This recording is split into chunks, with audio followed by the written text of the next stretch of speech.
Welcome viewers. அது March மாதம் 5ஆம் தேதி 2026 கர்நாடகா மாநிலம் பெலகாவி மாவட்டம் அதானி அப்படின்னு சொல்லக்கூடிய ஒரு கிராமத்துல ஒரு நபர் என்ன பண்றாரு அப்படின்னா, காலையில எழுந்து நேற்று இரவு கரும்பு தோட்டத்துக்கு தண்ணி கட்டணும். அது எவ்வளவுதான் பாஞ்சிருக்குது, ஒருவேளை முழுசா பாஞ்சிருச்சா அல்லது எவ்வளவு தொலைவு உள்ள பாஞ்சிருக்குது அப்படின்ற எண்ணத்துல தேடி போலாம் அப்படின்னு காலையில எழுந்து கிளம்பி தன்னுடைய வயலுக்கு போறாரு. போன நபர் முதல்ல வரப்பு மட்டும் சுத்தி பார்த்துட்டு வராரு. அது மாதிரி சுத்தி பார்த்துட்டு வந்தா அவர் நினைச்ச மாதிரி அந்த கரும்பு தோட்டம் ஃபுல்லா தண்ணி பாயவே இல்லை. சரி, எவ்வளவுதான் பாஞ்சிருக்குது அப்படின்ற மாதிரி பார்க்கணும்னா கொஞ்சம் கொஞ்சமா உள்ள நுழைஞ்சு நுழைஞ்சு பார்க்கணும். அந்த சாரி, அதாவது வரிசை வரிசையா இருக்கு இல்லையா, சோ அதுல உள்ள நுழைஞ்சு பார்க்கணும். அது மாதிரி கொஞ்சம் கொஞ்சமா பார்த்துட்டே வராரு. பார்த்துட்டு வந்தா ஒரு இடத்துல எதுவோ சிவப்பு நிறத்துல இறக்கத்தை பாக்குறாரு. பார்த்துட்டு இது என்ன, இது கரும்பு தோட்டத்துல இந்த இடம் ஒரு மாதிரி இருக்குது, அதோடு மட்டும் இல்லாம ஏதோ சிவப்பு நிறத்துல ஏதோ காட்சி அளிக்குது அப்படின்ற எண்ணத்துல கொஞ்சம் கொஞ்சமா கிட்ட போயிட்டு பாக்குறாரு. பார்த்ததுமே அங்கிருந்து அப்படியே சத்தம் போட்டு கத்தி அப்படியே ஆளுங்களை கூப்பிடுறாரு.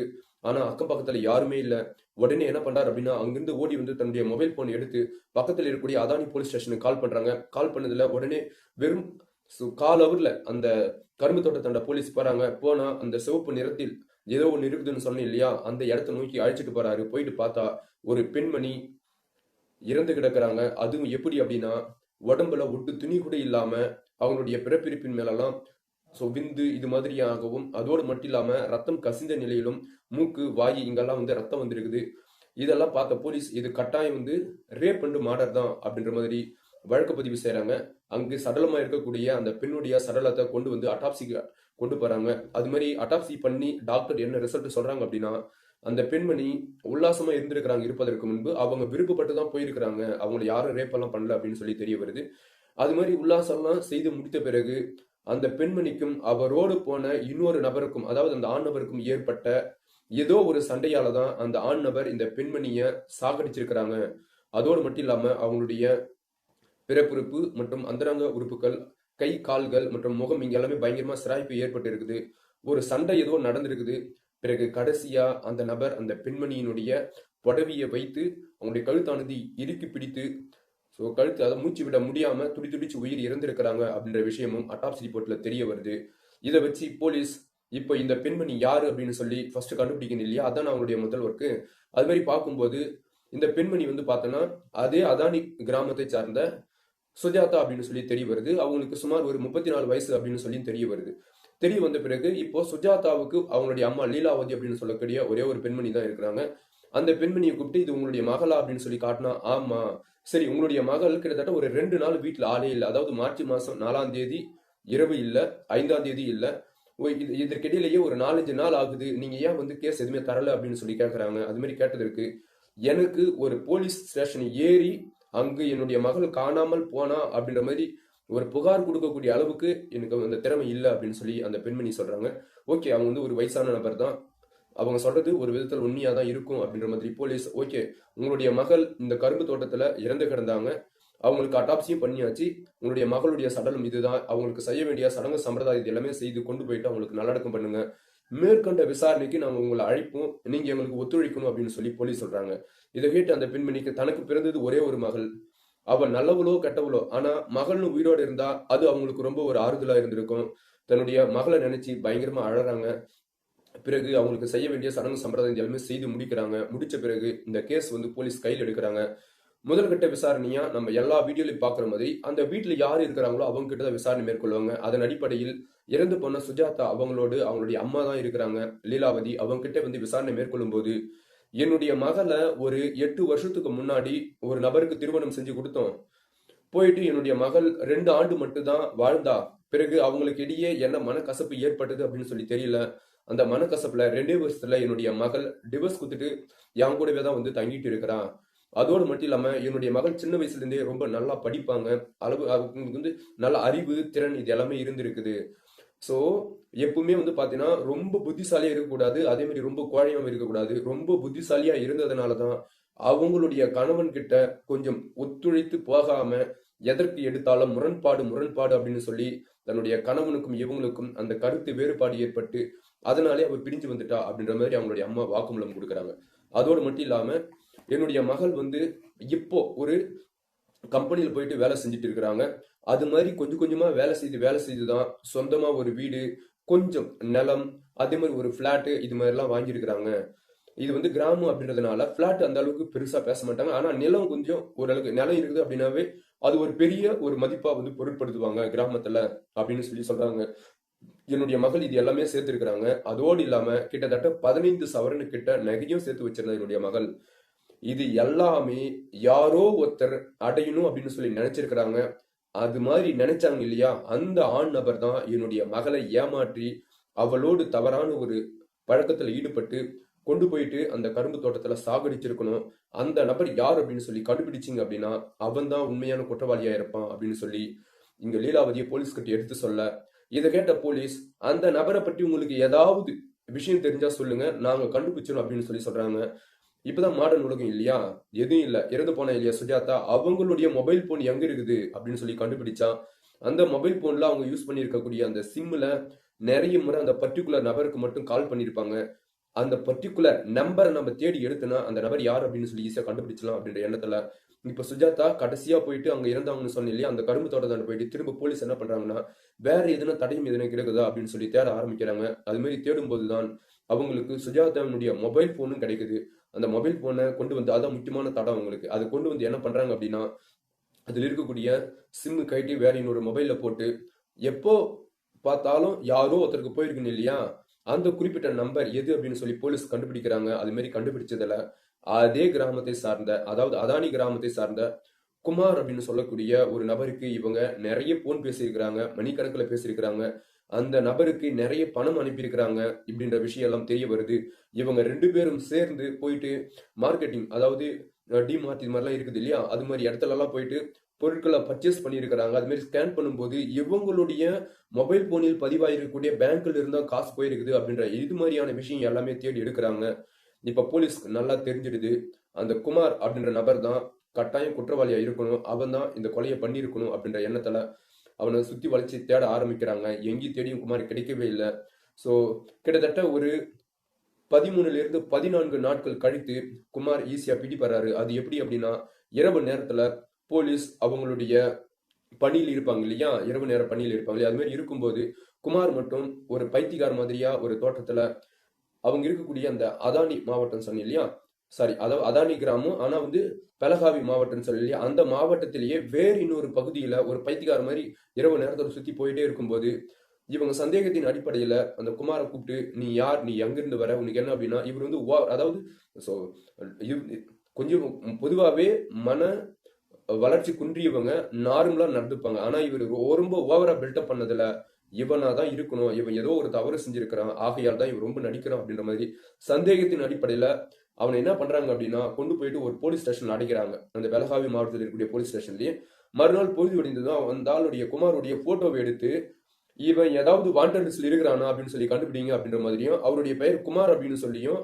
அவர் இந்த மொபைல் நம்பர் யூஸ் பண்றாரு அப்படின்னு சொல்லி அனுப்பினதுல இதை கேட்ட அதானி போலீஸ் ஸ்டேஷன் அவங்க இவர் தான் வந்து குற்றவாளி, இவர் மேல வந்து ஒரு கொலை கேஸ் இருக்குது அப்படின்னு சொல்லி குமாரை டைரக்டா அதானி போலீஸ் ஸ்டேஷனுக்கு வர வச்சு அங்கேயே வந்து விசாரணை மேற்கொள்ளும் போதுதான் தொடக்கத்துல எனக்கு எதுவுமே தெரியாது, அது மாதிரி யாரும் எனக்கு தெரியவே தெரியாது அப்படின்னு சொல்லி அவங்க பயங்கரமா போலீஸ் கிட்ட எதிர்வாதம் வைக்க, இருந்தாலும் போலீஸ் அவங்களுடைய ட்ரீட்மெண்ட்டை கொடுத்து குமார்கிட்ட இருந்து உண்மையை வர வைக்கிறாங்க. அது என்ன அப்படின்னா நான் தான் அந்த சுஜாதாவை கொலை பண்ணேன், என்னுடைய பெயர் குமார், எனக்கு திருமணமாகி மனைவி பசங்க எல்லாமே இருக்கிறாங்க, எனக்கு 37 வயசு ஆகுது, ஆனா சுஜாதாவுக்கு 34 வயசு தான் ஆகுது. அதோடு மட்டும் இல்லாம என்னதான் எனக்கு 37 வயசா இருந்தாலும் நான் வந்து போய் உழைச்சு சம்பாதிக்கக்கூடிய அளவுக்கு நான் வந்து ரொம்ப ஒரு கெத்தான ஆளாலாம் எதுவும் கிடையாது. ஏதாவது ஈஸியா கிடைச்சது அப்படின்னா அதை வச்சு நான் என்னுடைய லைஃப் ஸ்டைல் வந்து நான் பூர்த்தி செஞ்சுக்கணும் அப்படின்னு சொல்லி நினைக்கக்கூடிய ஒரு சோம்பேறி. அதன் அடிப்படையில தான் இங்க சுஜாதா வந்து தன்னுடைய கணவன் கிட்ட ஏற்பட்ட கருத்து வேறுபாடால் பிரிந்து தன்னுடைய அம்மா கூட இருக்கிறாங்க அப்படின்ற விஷயம் எனக்கு தெரிய வந்து அதோடு மட்டும் இல்லாம அவங்க நல்ல அறிவு திறன் மிக்கவர், அவங்க போயிட்டு பணம்லாம் சம்பாதிக்கிறாங்க, அதே மாதிரி கொஞ்சம் நிலம் வாங்கியிருக்கிறாங்க, வீடு வாங்கியிருக்கிறாங்க, சொத்து பத்து இந்த நகையெல்லாம் இருக்குது அப்படின்ற விஷயமும் எனக்கு தெரிய வந்தது. தெரிய வந்த பிறகு எப்படியாவது இவங்க கிட்ட நம்ம பழக்கத்தை ஏற்படுத்தி, அதாவது பணத்துக்கு பணம், சுகத்துக்கு சுகம், உடம்புக்கு உடம்பு, இது எல்லாமே நம்ம அனுபவிச்சுக்கலாம் அப்படின்ற எண்ணத்துல நான் அவங்க கிட்ட நெருங்கி பழக ஆரம்பிச்சேன்.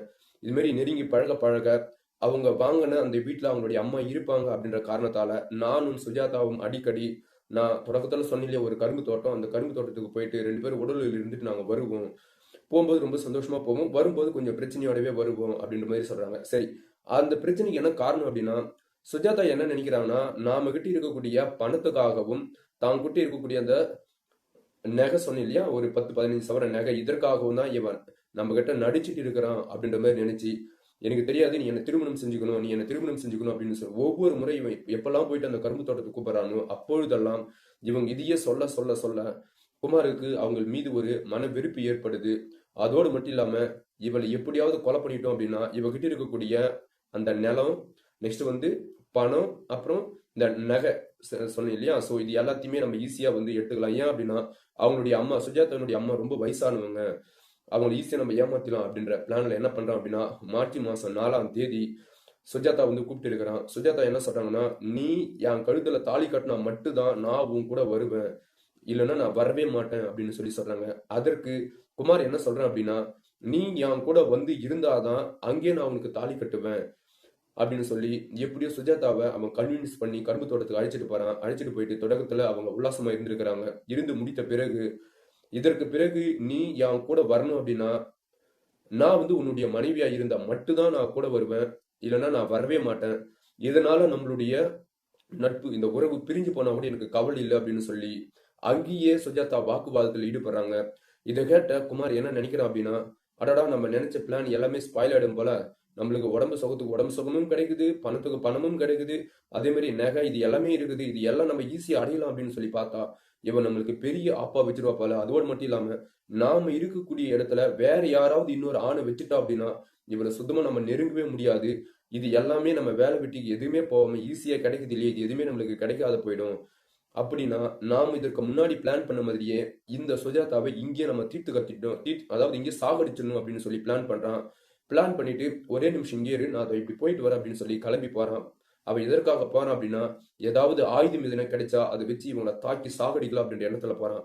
ஆனா அவனுடைய நேர்மை என்னவோ சொல்லி தெரியல, இவன் வெளியே போனதுமே அங்க வந்து வேலை செய்யக்கூடிய ஆட்கள், வேலையாட்கள் இருக்கிறத பார்த்து திரும்ப ஓடி வந்துடுறான் உள்ள. ஓடி வந்துட்டு கொஞ்ச நேரம் தன்னுடைய கள்ள காதலி கிட்ட கன்வின்ஸ் பண்ற மாதிரி நடிக்கிறான். எவ்வளவு சொல்லியும் சுஜாதா கேட்கற மாதிரி இல்லவே இல்லை. இப்ப என்ன பண்றாங்க அப்படின்னா, எனக்கு தெரியாது, நீ தாலி கட்டி தான் ஆகணும், நீ சொன்னில்ல என்னை கூட்டும் போது நீ என்ன சொன்ன அப்படின்ற மாதிரி ஒரு முரட்டு பிடிவாதம் பிடிக்க, எதிரே பார்க்காத குமார் என்ன பண்றான் அப்படின்னா, சுஜாதாவினுடைய இந்த கன்னத்தின் மேலே ஓங்கி ஒரு அடி அடிக்கிறான். அடித்ததுல அவங்க மயக்கம் போட்டு கீழே வீறாங்க. கீழே விழுந்ததுல ஆல்ரெடி இவங்க உடலுறவு வச்சிருக்கிறாங்க சரிங்களா. எப்படியா இருந்தாலும் அந்த இது இருக்குது இல்லையா சொல்யூஷன், ஸோ இதெல்லாம் வந்து அவங்க மேல படிஞ்சிருக்கும். அது ஒரு எவிடன்ஸா போலீஸ் எடுக்கிறாங்க. அவங்க அடிச்சதுல இவங்க என்ன பண்றாங்க அப்படின்னா, மயக்கம் போட்டு வீறாங்க இல்லையா, குமார் அடிச்சதுல சுஜாதா வந்து மயக்கம் போட்டு வீறாங்க. விழுந்த பிறகு இவளை இப்படியே விட்ட வேலைக்கு ஆகாது அப்படின்னு சொல்லி, நான் அனுபவிக்காத எது ஒண்ணுமே நலவை இருக்கக்கூடாது அப்படின்னு சொல்லி சுஜாதாவினுடைய பிறப்புறுப்பு மற்றும் அந்தரங்க உறுப்பெல்லாம் அதாவது எப்படி சொன்னா, ஒரு மனுஷனா இல்லாம ஒரு மிருகு மாதிரி போட்டு தன்னுடைய கையில அவன் என்னென்ன பண்ணணுமோ அது எல்லாமே பண்றான். நகத்தெல்லாம் கீறி கீறி ஒரு மாதிரி துன்புறுத்தல் கொடுக்குறான். இது மாதிரி துன்புறுத்தல் இது எல்லாமே குடித்த பிறகு சுஜாதாவினுடைய சாரி வந்து கொஞ்சம் தூரம் இருக்கு, அதை எடுத்து அவங்களுடைய கழுத்துல போட்டு இழுக்கிறான். இழுத்தா அவங்களுடைய உயிர் போகவே இல்லை. இப்ப என்ன பண்றான் அப்படின்னா, 2 கைகளையும் ஒரு பக்கத்துலயும் ஒரு கால் வந்து, அதாவது கழுத்தை சுத்தி ஒரு மனை, அந்த சாரியினுடைய ஒரு மனை வந்து பாத்தீங்கன்னா கால் மெரிச்சிக்கிறான், இன்னொரு மனையை 2 கழுத்துல பிடிச்சி இழுக்கிறான். இழுத்த இழுப்புல சுஜாதா அங்கேயே துடிச்சு இறந்தே போறாங்க. இறந்துட்ட பிறகு இவங்களை இப்படியே விட்டுட்டு போயிட்டோமானா தான் நாம எஸ்கேப் ஆக போக முடியும்.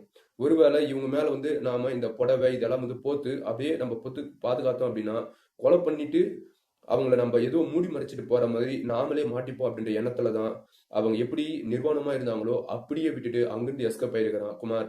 பிறகு ஸோ அந்த நிலத்துடைய ஓனர் வந்து பார்த்து அதை கண்டுபிடிக்கிறாங்க. ஸோ இது வந்து குமார் கொடுத்த வாக்குமூலம். இதன் அடிப்படையில் குமாரையும் கைது பண்ணி அவர்கிட்ட இன்னும் மேற்கொண்ட விசாரணை வந்து நடந்துட்டு தான் வந்திருக்குது சரிங்களா. இந்த விஷயத்தை பொறுத்த வரைக்கும் இது யார் மேல தவறு, யார் மேல நியாயம், ஸோ எதுவுமே நம்மளால சரி எது தவறு எது அப்படின்னு சொல்லி நம்மளால கணிக்கவே முடியல. ஆனா எப்படி பார்த்தாலும் சுஜாதா வந்து குமார் வந்து 2ஆம் தரமா திருமணம் பண்ணிட்டு ரொம்ப சந்தோஷமா இருக்கணும் அப்படின்னு சொல்லி நினைச்சிருக்கிறாங்க. ஹஸ்பர் ஒரு லேடியா அவங்க நினைச்சது கரெக்ட் தான். ஏன் அப்படின்னா அவங்களுக்கு ஒரு துணை இருந்தா நல்லா இருந்திருக்கும் அப்படின்னு சொல்லி நினைச்சிருக்காங்க. ஆனா என்னை பொறுத்த வரைக்கும் குமார் மேலதான் தவறு அப்படின்னு சொல்லி சொல்லுவேன். ஏன் அப்படின்னா வேலைக்கே போகாம எல்லாமே ஈஸியா அப்படின்னு சொல்லி நினைச்சிருக்கிறான்.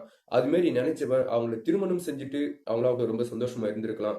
ஆனா அவங்க இந்த அதாவது குமாரை பொறுத்த வரைக்கும் அவன் அந்த உடம்பு மேலையும் பணத்து மேலையும் இது மேலதான் ஆசைப்பட்டானங்காட்டி அவனுடைய உள்ளத்தின் மீது அவன் ஆசைப்படவே காணும்.